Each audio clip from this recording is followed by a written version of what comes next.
कांग्रेस को ये समझ लो महफूज रखना, जाति धर्म मजहब नहीं है, यहाँ जाति धर्म मजहब से नहीं, ऐसा राजा मर जाना बेहतर है जो जाति और धर्म मजहब फैलाए देश के अंदर। ऐसे राजा की इस भारत को कतई जरूरत नहीं है। आप प्रधानमंत्री जी के भाषण में आप सुन लीजिए, अगर राहुल जी के बिना उनका भाषण अधूरा रहता है, गांधी परिवार के बिना उनका भाषण अधूरा रहता है, गांधी परिवार की आलोचना किए बिना उनको खाना हजम नहीं होता है। कलेक्ट्रेट पे आंदोलन करेंगे और भारी संख्या में हमारे साथी और कांग्रेस जन वहां आएंगे। बिल्डोजर है, ये एक तरह का हमला है जनता पे, जनता को भय दिखा करके शासन किया जा रहा है, ये कतई बर्दाश्त नहीं किया जाएगा और कांग्रेस इसका जवाब देगी। और कल आंदोलन में पता चल जाएगा, पूरे उत्तर प्रदेश में आंदोलन हो रहा है। कांग्रेस की कौन सी ऐसी नीति है जिससे आप प्रभावित हैं? कांग्रेस की नीति अनेकता में एकता, अनेकता में एकता, भारत के संविधान को वरीयता देना, उसका आदर करना। और दूसरी बात कि ये पहले मैं अपने अलीगढ़ जनपद के जनप्रिय नेता आदरणीय विवेक बंसल जी और कुमुद गंगवार जी को धन्यवाद देना चाहूँगा। विवेक बंसल जी को इसलिए कि उन्होंने उस दिन जमीनी कार्यकर्ताओं की लड़ाई लड़ी, जिस दिन हमारे प्रभारी तौकीर आलम साहब आए थे खैर में, और उन्होंने ये कहा कि कार्यकर्ताओं के अधिकार पर हमला नहीं होने दूंगा और किसी बाहरी और अपराधी प्रत्याशी को नहीं आने दूंगा। मैं विवेक बंसल जी ने मुझे सपोर्ट की, मुझे भी कुछ थोड़ा सा धैर्य मिला, क्योंकि कार्यकर्ताओं का सम्मान सबसे पहले है। दूसरी बात, कुमुद गंगवार जी ने भी अभी जो कहा कि कार्यकर्ता ही लड़ेगा और हमारा हौसला बढ़ता है, क्योंकि हम कांग्रेस को यहाँ किस तरीके से चला रहे हैं और हमारा कार्यकर्ता मेहनत करने लगा है दोबारा। कांग्रेस का गड्ढे में जाने का कारण केवल यही था कि जो जमीनी कार्यकर्ताओं को सम्मान न देना और बाहर से प्रत्याशी लाना। कई बार प्रत्याशी आए हैं, यहाँ से लड़कर चले गए बाहर ही, और फिर वो दूसरी पार्टियों में चले जाते हैं। इसलिए कांग्रेस का कार्यकर्ता लड़ना चाहिए, इस बात का मैं भी पक्षधर हूँ। दूसरी बात यह है कि कल जो हमारा जो आंदोलन है, वो प्रदेश में जो कानून व्यवस्था है वो बिल्कुल चौपट पड़ी हुई है। क्या न्यायालय को ताक में रख रखा है?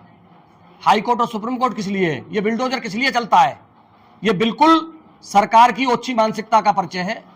महात्मा और संतों को ये सुंदरता नहीं और शोभा नहीं देती। लाल कपड़े पहनने से कोई व्यक्ति महान नहीं हो जाता, वस्त्र से कोई महान नहीं होता, विचारधारा से महान।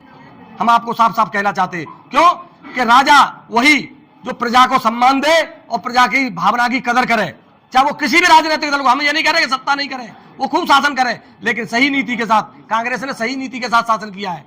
आज देश को जरूरत है स्वास्थ्य की, शिक्षा की और एकता की और अखंडता की। आज देश को महफूज रखना सबसे पहले जरूरी है और राष्ट्रहित सर्वोपरि है। भारत माता की जय बोलने से राष्ट्रहित नहीं हो जाता। जय हिंद, जय भारत। तो ये सब चीजें हैं। अब आप खुद ही समझ लीजिए, राहुल जी जैसा परिश्रम कोई नेता कर रहा है।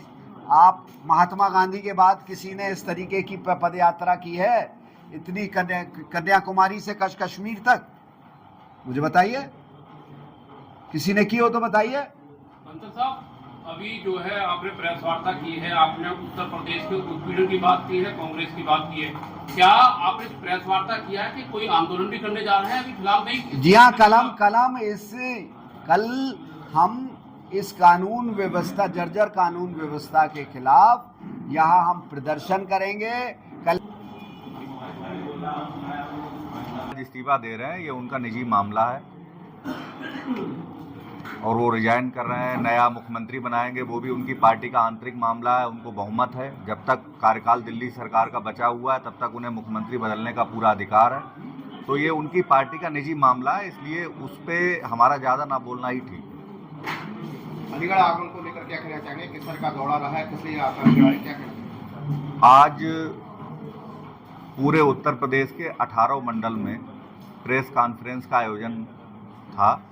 उसी परिप्रेक्ष्य में मैं आया था। मुझे बंसल जी के साथ प्रेस कॉन्फ्रेंस करनी थी। स्थिति ये है कि पूरे देश में उत्तर प्रदेश नंबर 1 हो गया। एनसीआरबी का डेटा ये कहता है कि चाहे महिलाओं के खिलाफ अत्याचार हो और चाहे पूरा अत्याचार हो, सारे क्राइम में उत्तर प्रदेश नंबर 1 पे है। दूसरी बात यह है कि ये जो हमारे मुख्यमंत्री जी हैं, माननीय मुख्यमंत्री जी, ये इनको बुलडोजर बाबा कहलाने में बहुत खुशी प्राप्त होती है, जबकि ये बहुत शर्म की बात है। सुप्रीम कोर्ट ने भी इस पे बहुत तल्ख टिप्पणी की है और सुनवाइयां वहाँ चल रही हैं। जैसे गरीबों के घर ढाए जा रहे हैं, किसी को भी अपराधी बता के उसका घर ढाया जा रहा है, ये एक आतंकित करने का काम कर रहे हैं, उत्तर प्रदेश में भय बनाने का काम कर रहे हैं, जिससे कि कोई भी व्यक्ति इनके खिलाफ ना खड़ा हो पाए। ये अच्छा करें या गलत करें, कोई आदमी इनके खिलाफ ना बोल पाए, इसलिए भय की राजनीति कर रहे हैं। उत्तर प्रदेश में उपचुनाव की तैयारियां चल रही हैं, तो जो उपचुनाव होगा तो वो गठबंधन में रहेंगे या नहीं रहेंगे इस बार? उपचुनाव इंडिया गठबंधन लड़ेगा। कितनी सीटें पर लड़ेंगे आप? ये तो हमारा राष्ट्रीय नेतृत्व तय करेगा कि कितनी सीटें हमें मिलेंगी, लेकिन सम्मानजनक सीटें मिलेंगी।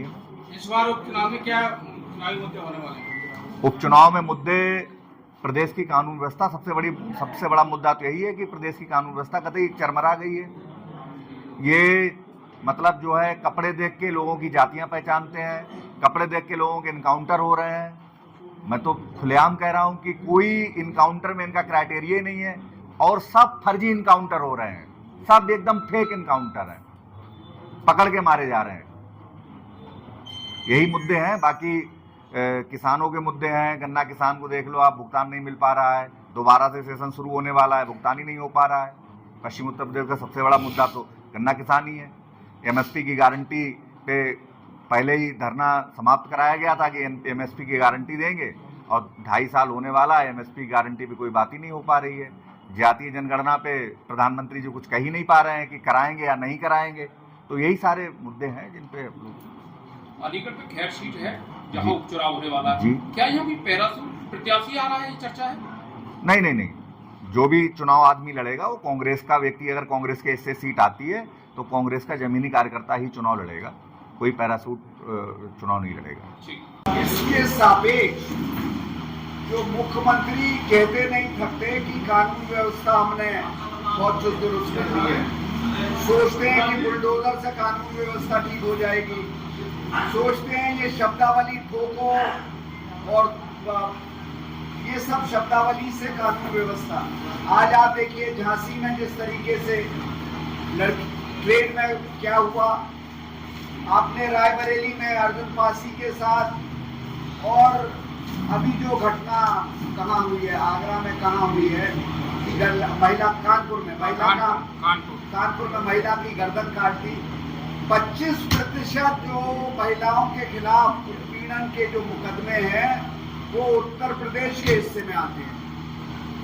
तो ये तो यहाँ की कानून व्यवस्था है।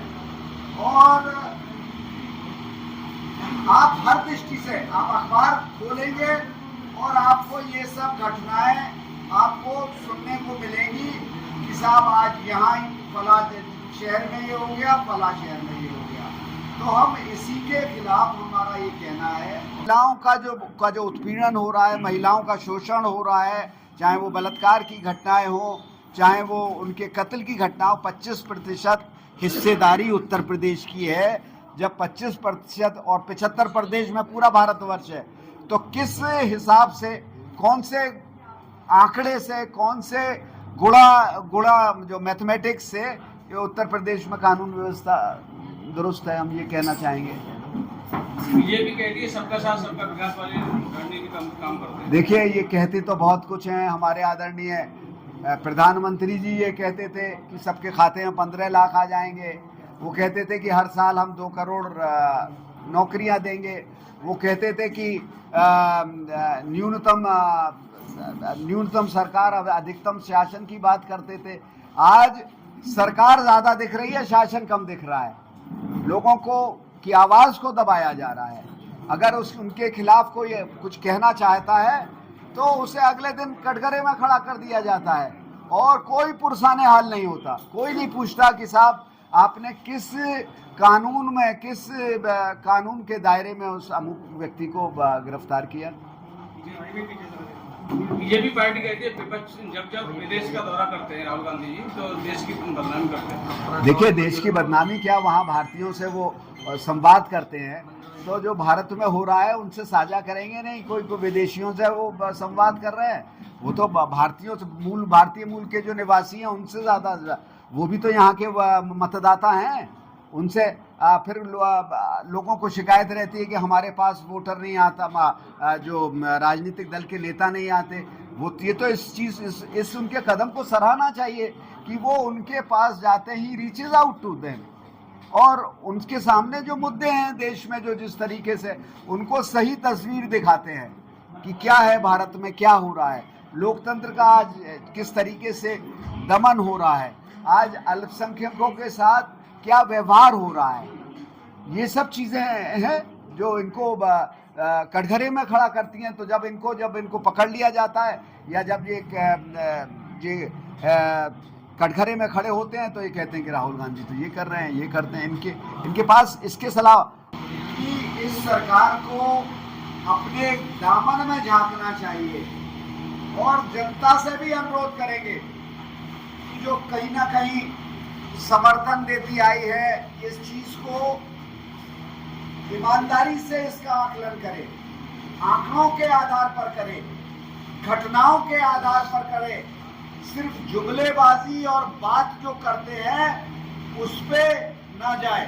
तो कानून व्यवस्था इस प्रदेश की चरमरा रही है, जो ध्वस्त हो चुकी है, और इसके विपरीत जो कानून व्यवस्था ध्वस्त हो चुकी है उसके विपरीत यहाँ के जो सिरमौर हैं, यहाँ के जो मुख्यमंत्री हैं, वो कहते नहीं थकते कि साहब हमने सब कुछ चुस्त दुरुस्त है।